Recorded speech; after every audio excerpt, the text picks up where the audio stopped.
அது துரதிருஷ்டவாசமானது.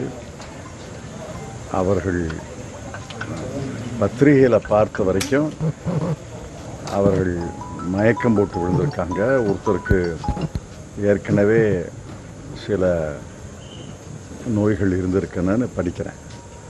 கூட்ட நெரிசலில் ஒருத்தரும் இறந்ததாக தெரியல. ஆனால் துரதிருஷ்டவசமானது. அவர்களுக்கு அரசு இழப்பீடு தொகை தரும் என்று நான் நம்புகிறேன். துரதிருஷ்டவசமானது. ஆனால் நம்முடைய வான்வெளி சாகசம் அந்த விமானப்படை செய்தது பாராட்டத்துக்குரியது. இரண்டு மாநில தேர்தல் கருத்து கணிப்பு காங்கிரஸ் கருத்து கணிப்புகளை நாம் ஏற்றுக்கொள்வது கிடையாது.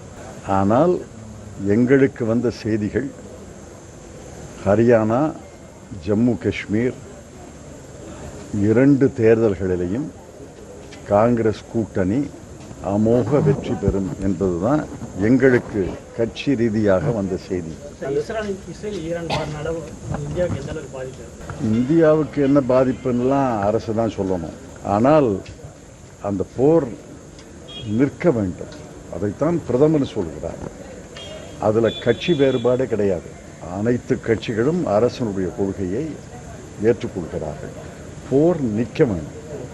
போர் தொடங்கியது, அதற்கு இவர்கள் பழி வாங்கியது, அதெல்லாம் ஒரு பக்கம் இருக்கட்டும். ஓராண்டாக போர் நீடிக்கிறது. ஓராண்டு போர் நீடிப்பது என்பது மக்களுக்கு மிகுந்த துன்பத்தை ஏற்படுத்தும். ஆக போர் நிற்க வேண்டும் என்று பிரதமர் முயற்சி எடுத்திருக்கிறார். அதை எல்லா கட்சிகளும் ஆதரிக்கிறார்கள். எண்ணெய் விலை, ஈரானுடைய உற்பத்தி குறைந்தால் எண்ணெய் விலை அதிகரிக்கக்கூடிய வாய்ப்பு இருக்குது. தேர்தல் வாக்குறுதியில் 370 பற்றி ஒன்றுமே சொல்லலையே. மாநில அந்தஸ்து தான் முதல் இலக்கு.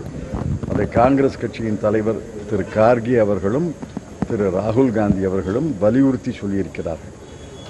ஜம்மு காஷ்மீருக்கு மீண்டும் மாநில அந்தஸ்தை தர வேண்டும். அதை மத்திய அரசு உச்சநீதிமன்றத்தில் ஒப்புக்கொண்ட கோரிக்கை. ஆக இந்த தேர்தல் முடிந்த பிறகு, அரசு அமைந்த பிறகு முழு மாநில அந்தஸ்து ஜம்மு காஷ்மீருக்கு தர வேண்டும் என்பதுதான் எங்களுடைய இலக்கு. காங்கிரஸ் கட்சிக்கு மந்திரி சபை இடம்பெறும் ஒரு கோரிக்கை இருந்துகிட்டே இருக்கு. காங்கிரஸ் கட்சி நம்ம எம்பி அதை பற்றி நிறைய வலியுறுத்தி கிடையாது.